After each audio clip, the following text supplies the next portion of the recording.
All right, so welcome back. It's been a few days now since we did the first recording of the Vacudog. As I said, I had 4, and in the first video, I had some damage.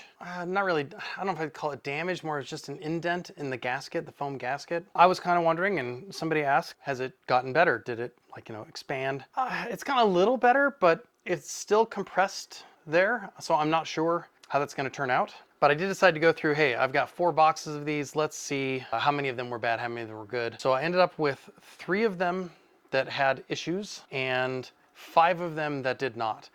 You'll notice a trend though. The ones that did not were all of the adhesive ones and 1 of the non-adhesive backed ones. It's largely due to the way that they're packaged, but even a bigger issue, I don't know if I'd call it an issue or not. I mean, I haven't even gotten to try them yet, so this could be completely nothing. So these are the support pads. You can watch the Vacudog video where they talk about these being just support. So basically you'll have this gasket and then you'll have 2 of these support pieces left and right, and then you'll put your work surface down on there, and these are just to add support. Now, interestingly, these were cut in such a way that the Vacudog top sits perfectly inside that circle. So what that tells me is if you needed to hold down something really small, these would work great. At least I think so. The issue is that there's creases in it all the way across. And really what that comes down to is the way that they're packaged. They're packaged in such a way that the support pieces are sitting underneath the tubes. So when it all gets pressed, you end up with the tube lines in it.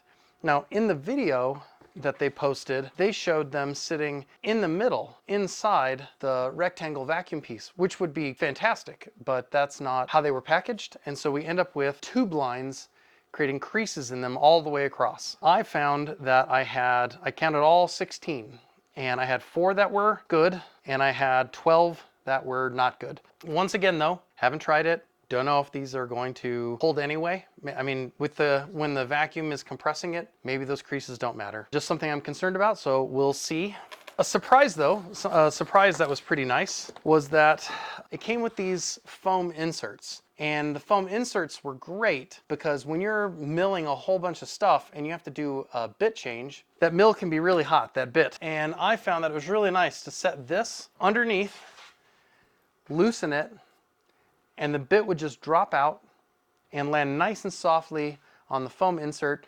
Honestly, I use that foam insert like crazy. It's been great. So those are the updates. As you can see, I've got the dog holes all milled and ready to go, and spoke with a friend of mine, and he's got an air compressor he's gonna hook me up with, which is fantastic. Really excited to do that. I haven't seen it. I have no idea how many horsepower it is, how many CFM. I have no idea. So we'll get that in, and that'll be hopefully a test coming up here pretty soon to actually see how do the Vacudogs work while we're milling something on the CNC.